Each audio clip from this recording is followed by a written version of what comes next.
Hello everyone, एक बार फिर आपका हमारे यूट्यूब चैनल पर स्वागत है।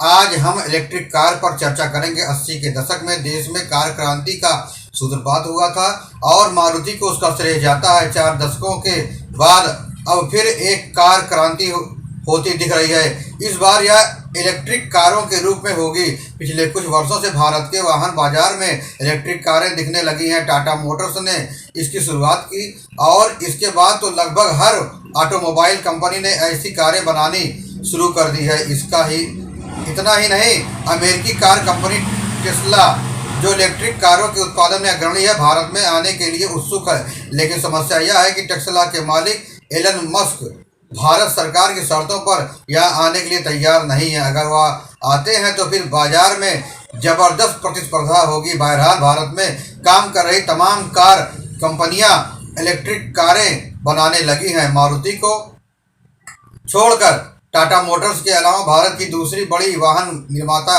कंपनी महिंद्रा भी इसमें उतर चुकी है। कोरियाई कंपनी हुंडई, एमजी चीनी कंपनी, बीवाईडी विदेशी लग्जरी कार निर्माता कंपनियों जैसे मर्सिडीज, बीएमडब्ल्यू, आईडीआई आदि ने भी अपनी कारें पेश कर दी हैं। इसके अलावा high and car company Royals भी इलेक्ट्रिक कारें लेकर हाजिर है। बेशक उनकी कीमत 7 करोड़ रुपए से भी ज़्यादा है, लेकिन जिस कार कंपनी को लेकर सबसे ज़्यादा उत्सुकता है वह है मारुति, जो इसी साल इलेक्ट्रिक कारें लेकर आ रही हैं। बताया जाता है कि वह 3 तरह की इलेक्ट्रिक कारें लेकर आएंगी।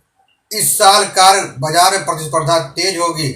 जापानी कंपनी टोयोटा मारुति के साथ मिलकर अपनी इलेक्ट्रिक कारें उतारेगी।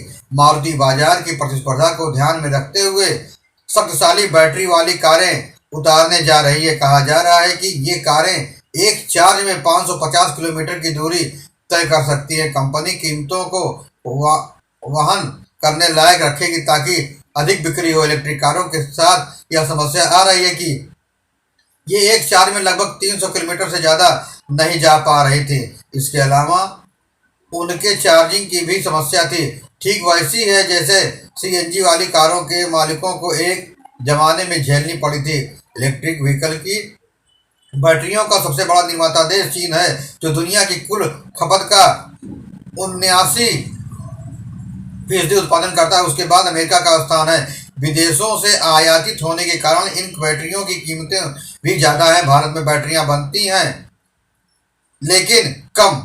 कारों की बैटरियां लिथियम से बनती हैं। अभी भारत में लिथियम की खोज चल रही है। भारत जितनी जल्दी बैटरी बनाने में स्वावलंबी होगा, ग्राहकों को उतना ही फायदा होगा। इलेक्ट्रिक कारों की बैटरियां बहुत कुछ महंगी हैं और उनकी कुल कीमत कार की कीमतों का 70% तक हो सकता है। दूसरी ओर अब कार कंपनियां शक्तिशाली बैटरियों की तलाश में है। बताया जा रहा है कि मारुति 2 पैक वाली 60 किलोवाट की बैटरी लेकर आ रही है।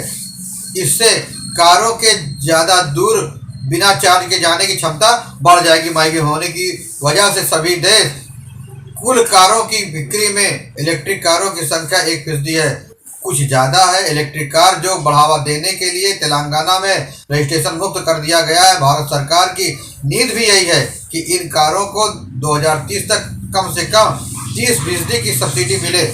या सब्सिडी ही कारों को खरीदने के योग्य बना रही है। इलेक्ट्रिक कारों के साथ सबसे अच्छी बात यह है कि इसके रखरखाव पर खर्च नहीं के बराबर है। ऐसा इसलिए है कि यहाँ परंपरागत कारों में इंजन अधिक सैकड़ों पुर्जे होते हैं, वहीं इन कारों में महज 7-8 ही होते हैं। इसलिए पुर्जे वगैरह खराब होने की आशंका खत्म हो जाती है और बार बार सर्विसिंग से छुटकारा मिल जाता है। कारों का वजन कम हो जाने के कारण टायरों की भी लाइफ बढ़ जाती है। कुछ विशेषज्ञ कहते हैं कि अभी हाइब्रिड गाड़ियों पर ध्यान दिया जाना चाहिए, क्योंकि ये गाड़ियां पेट्रोल और बिजली दोनों से चलती हैं। इससे बहुत अच्छा माइलेज मिलता है। इससे परंपरागत कारों का उद्योग बचा रह जाएगा और वे तमाम पुर्जा बनाने वाली कंपनियां बंद हो जाने से बच जाएंगी। अभी इन कंपनियों में लाखों लोग काम करते हैं और वहां अरबों रुपए का व्यवसाय होता है। बहरहाल, अगर आप इलेक्ट्रिक कार खरीदना चाहते हैं तो इसके चार्जिंग की व्यवस्था पर घर पर ही करें। कमर्शियल चार्जिंग महंगे हैं, ऐसे में चार्जिंग लागत आधी हो जाएगी। आने वाले महीनों में इलेक्ट्रिक कारों की खरीदारी एक अच्छा सौदा हो सकता है। आपको यह खबर कैसे लगी? कृपया कमेंट बॉक्स में अपना कमेंट देना ना भूलें। फिर मिलेंगे नई जानकारी के साथ, नई खबरों के साथ। तब तक के लिए जय हिंद, वंदे मातरम।